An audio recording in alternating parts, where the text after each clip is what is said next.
Hi guys, and welcome back to my channel. If you are new here, I'm Michael and I like to do motorcycle related content. Be it with my Harley Davidson or this little camper trailer that I'm making. It's been a while since I've done a video. I had a bit of a sabbatical over Christmas. It's now March. I had a bit of a sabbatical over Christmas. I thought I wanted to change jobs, so I moved to Melbourne for a short time.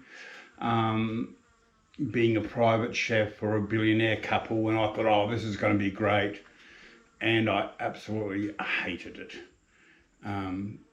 Just the time involved, and I kept my house here in Omeo, but so I was travelling backwards and forwards, once a fortnight or whatever, just to come up and do the lawns and bits and pieces, but it wasn't for me. So that basically threw my whole summer away. Then daughter number 3, Georgia, got married to a lovely boy called Zach up in Mackay, so that took another weekend away. And I've been building another camper trailer for Tony, the guy that shares a house with me. This is what I've been doing for him. It might be a little bit hard to see. It's a large, basically under storage box, and then it has a pop-up tent scenario on top. So it's under bed storage, and then it has a pop-up tent. It looks a little bit like this. I'll show you the photo. This is before the sides were put on. So what I've done is I've basically built the framework and just done basic things for him, but to get his done so I can get a little bit of money. Money's always tight. So now I've got motivated and I've started working on my trailer again. As you can see, I've got mud guards on it now. I put some walls on it with the cutouts for the windows. So I've put a jockey wheel on it. This swivel connector, which I ended up getting from the States, which is different to what I was putting on in the last thing. A handbrake, because it's got electric brakes and it's got a braking system, it has to have it. As I said, the mud guards, and I've got drop down stabilizers. So that's what I've been doing this weekend. With the mud guards, I bought some rolled galvanised ones. I was going to just get straight steel and stuff, but I've got galvanised ones, which I'm going to have to polish it all off because it's just no good. It's just too coarse. And I had mounting holes in the wrong place, so I've welded those in, drilled new holes, made the brackets for those and mounted them, and the stabilisers. So they wind down. They have 8 degrees of tilt I can put on them. When I'm travelling, I may have them at the back to act as like a bumper bar. They tighten up. They're obviously not at the moment. And you wind them up with a 19mm socket. But because they're rigid to the frame and bits and pieces, when it's wound in, it's quite sturdy. They're made of strong steel. So I don't know if I'll even put them that way as a bumper bar. So currently I've got them facing forward behind the axle.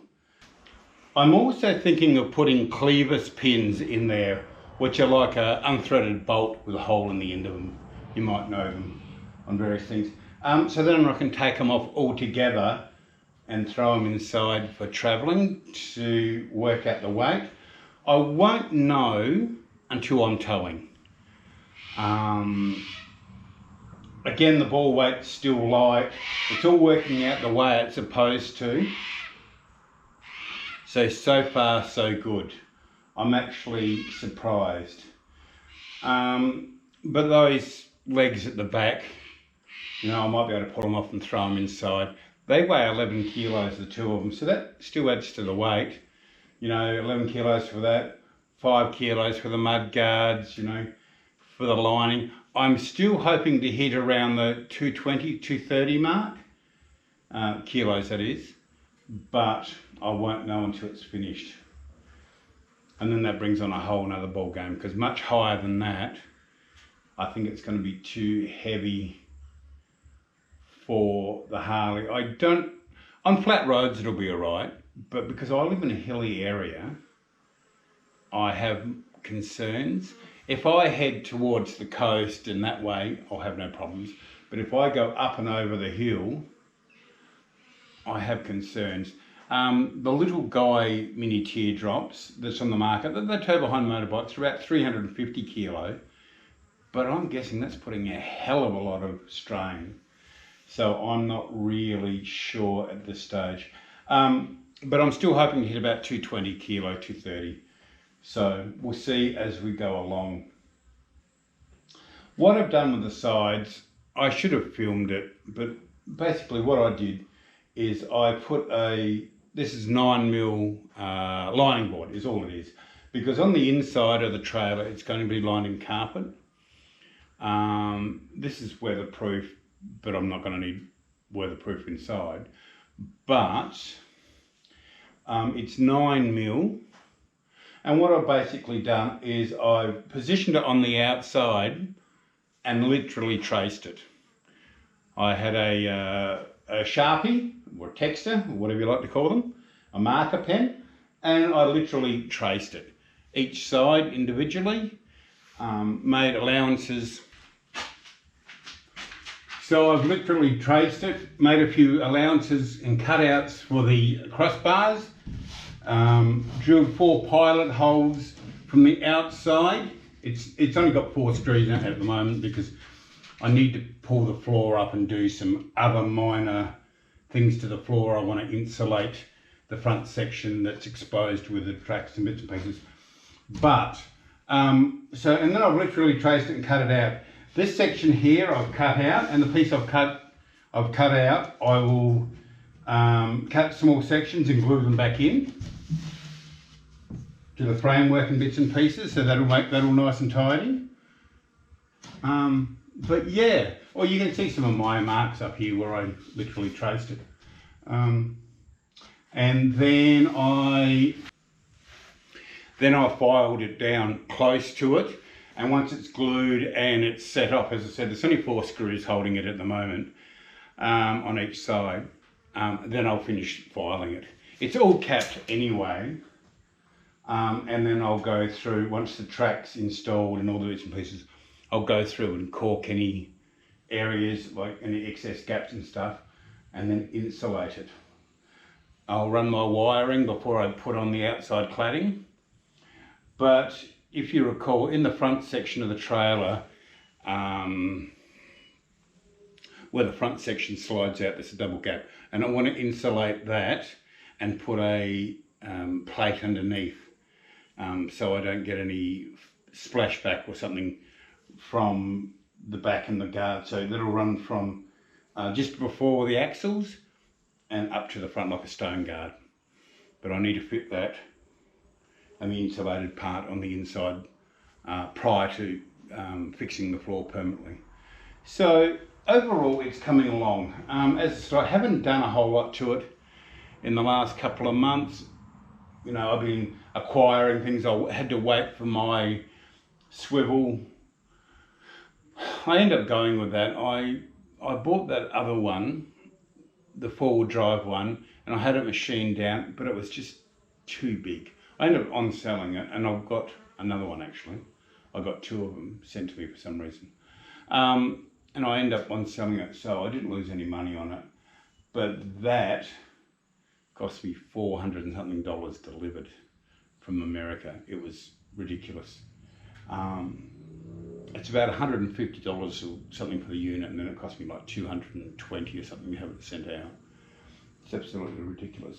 The mud guards have cost me $48 each, plus delivery from Queensland. It cost me $50 delivery for 2 mud guards. The jockey wheel, I think, was $30 or $40. The handbrake was like $30 or $40. So it hasn't been terribly expensive. It's just been more time. Again, money's not flush. When I left at Christmas time, I started down on my new job on the 27th of December. So I've actually finished the school on the 19th at the Alpine School and went straight down there, had Christmas and then went straight down there. The couple themselves were lovely. It was just, wasn't the job for me. They have a big resort, a big winery where they have a couple of houses down at the peninsula. I was travelling between Toorak and the peninsula on a daily basis, and there was road works, and it could take me an hour and a half. And you know, you started supposed to be 11 o'clock in the morning, and you were leaving at 8:30 in the morning to try to beat the traffic, and then you finished at 8 o'clock at night, and then you know another hour and a half home, and it wasn't enjoyable. So then I decided to leave, and I contacted the Alpine School where I used to work. I never had a problem with the Alpine School. I think I had a problem with OMEO. Being in lockdown for 2 years, I just needed a break. And a couple of weeks away living in the city, I'm glad I'm here. I was living 1.2 kilometres off the freeway. And if you didn't get the right traffic, it could take you 40 minutes just for that 1.2 kilometres. It was horrendous. And it did my head in big time. So when I decided to leave, I contacted the school and got my position back. As I said, it was never my job. It was OMEO. I think I just needed a break, and that gave me the opportunity to have a break that in hindsight I didn't need. So I'm back up there, working away quite happily, so it's all nice, and you know, I go on holidays in 3 weeks' time again, which is great, and gotta love the education department. Anyway, enough of my flapping. I just thought I'd bring you up to speed. So obviously without the external wall, you can't really see it that well, but I think they're going to come up well. Once it's all lined and all the bits and pieces are in, I think it's going to be great. So very happy with the way that's going. So I hope to do some more videos in the near future and keep this going now I'm motivated again. So if you like this sort of content, give us a like and a thumbs up. So I have a link to my PayPal and Patreon accounts if you're feeling a little bit generous and want to see this project finish. So my next thing I need to do is, as I said, finish the underfloor bit. So then I can glue the floor down, glue the walls in, run wiring that I want to do for lights and some smaller things, and then insulate it. I'm either going to use a high density 20mm compression foam, or I have hundreds of polystyrene boxes which are 20mm thick, which is exactly the width of the walls. And I think if I cut them appropriately, I would have enough to fill in all these little awkward spots. So I'm half thinking of attempting that as well. These big sheets are great, but again, it's another expense. But I've got all these polystyrene boxes I've been stockpiling over the last couple of months. And polystyrene, as you know, is a good insulator because they're all broccoli boxes and things like that. So we'll see how we go. We'll either go all fancy and because it's hidden anyway,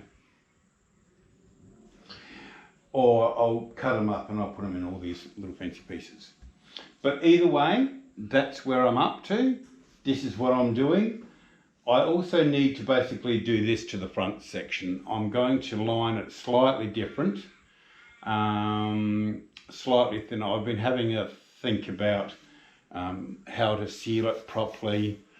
I'm going to do a double layer of timber at the front. That's why I went with 9mm, because that'll absorb some of this distance. And then if I double it up, and once I have it all screwed in, I'll know exactly how many millimeters I've got to play with and what I need to buffer out. So with the back, this is an aluminium sandwich cord. It has like a plastic in between, and this is just a scrap piece. It has plastic in between two sheets of aluminium.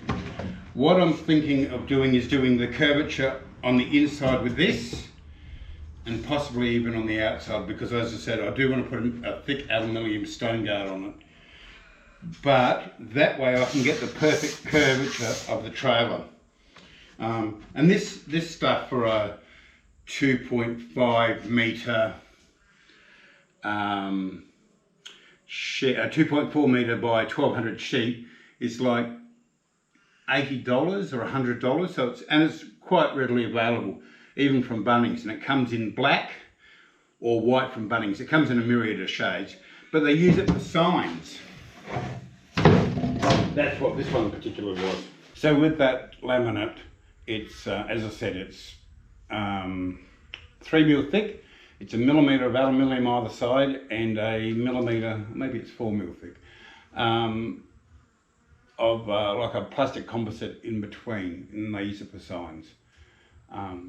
So it's weatherproof and all the bits and pieces. So I'm thinking of using that for the curves on the inside. Again, it's going to be covered in carpet, but it's just to get a nice flow. Unless I can find some ply or something that will bend as neatly as that. Because with that I can screw it into place, slowly move it up, and it bends, and it's quite flexible. And it's good. I've had a lot of play. I've had a piece here and I've had bent it in all different sorts of shapes. Again, with the inside of the cupboard and stuff at the front.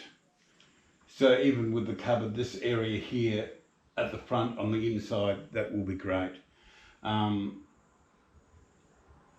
So I'll be able to do that. I think next week or during the week I might actually mount the doors as well, put the hinges in and set them up. So then when I have all my timber and bits and pieces in place, I can just space them out to whatever I need. So I've got all the brackets to support the hinges, and yeah, I'll mount the doors in situ and start doing that play. Again, what I'll do is I'll basically place a piece of timber over it, mark it all out, and then just cut around it. Just use this as a template, like a tracing. That way I've got exactly the arch. If there's any slight variation between left and right hand sides, that takes it up and you won't notice it. That was another thing you might notice. My glasses keep going dark. I've got transitional lenses. I went to Specsavers. I like to go to Specsavers. And I looked at 200 sets of glasses and blah, blah, blah. Did all the bits and pieces. Tried this pair on, that pair on. So yeah, I like these. These are really comfortable. They look fine. And I picked them out. There's only 2 or 3 pairs that actually suited my face. Grabbed this pair, took them to the girl and said, yep, I'll have them on this. And she goes, do you realise they're the same frames as you had? And you kind of go, oh, really? So if they look similar, that's why. But these are transitional because they're UV activated. So I keep looking outside and then they go dark. So I've got to wait for them to clear up a bit. So if they're dark, that's why.